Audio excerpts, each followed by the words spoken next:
Aleykümselam, hoş geldiniz. Allah razı olsun. 27. dönem milletvekili genel seçiminde partimize milletvekili adayı olmak istiyorum.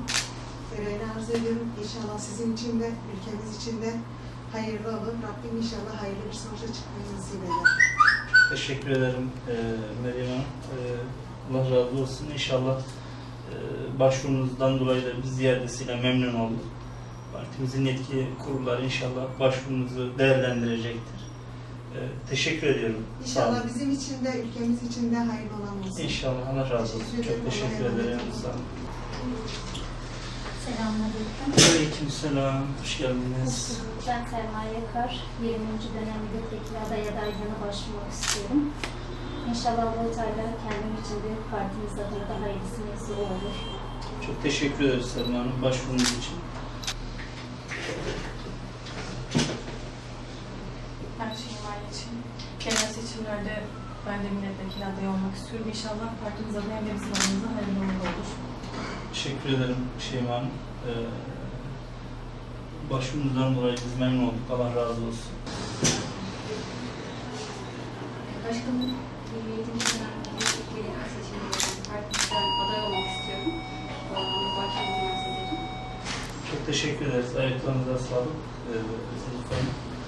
İnşallah partimiz de değerlendirecektir başvurunuzu.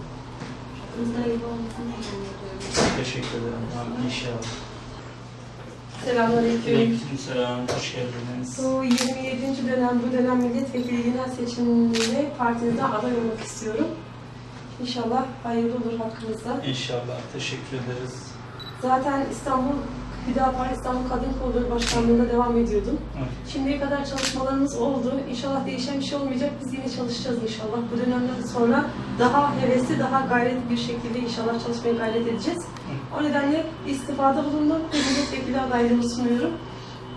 İnşallah. Ben de zaten Münevver Hanım da bizim İstanbul Kadın Kolları Başkanımızdı. Kendisinden ziyadesiyle zaten istifade ettik görev aldığı süre içerisinde. Sahada olan ve gayretli olan kardeşimizdi. Tabii inşallah aday adaylığıyla başvurunuz da inşallah partimizin yetkili kurullarınca değerlendirilecek. Biz nihayetinde siyasetin içerisinde bulunma gerekçemiz ortada. En alt seviyeden en üst seviyeye kadar hangi partimizin hangi kademesinde olursak olalım canhıra çalışacağız seçim döneminde de inşallah. İnşallah başkanım Ben hakkımızda hayırlı olsun istiyorum inşallah. Çok teşekkür ederim. Evet, hoş geldiniz tekrardan. Ayaklarınıza sağlık. Başvurunuzdan dolayı biz memnun olduk. Allah razı olsun. Partimizin zaten çok değerli emektarısınız. Çalışmalarınıza yer aldınız. Allah razı olsun. Tabii biz sizin kadar bizler de heyecanlıyız. Nihayetinde partimiz ilk defa Türkiye'de genel seçimlere girecek. Bunun heyecanını yaşıyoruz. Bu heyecanı hep birlikte bu dönem yaşayacağız.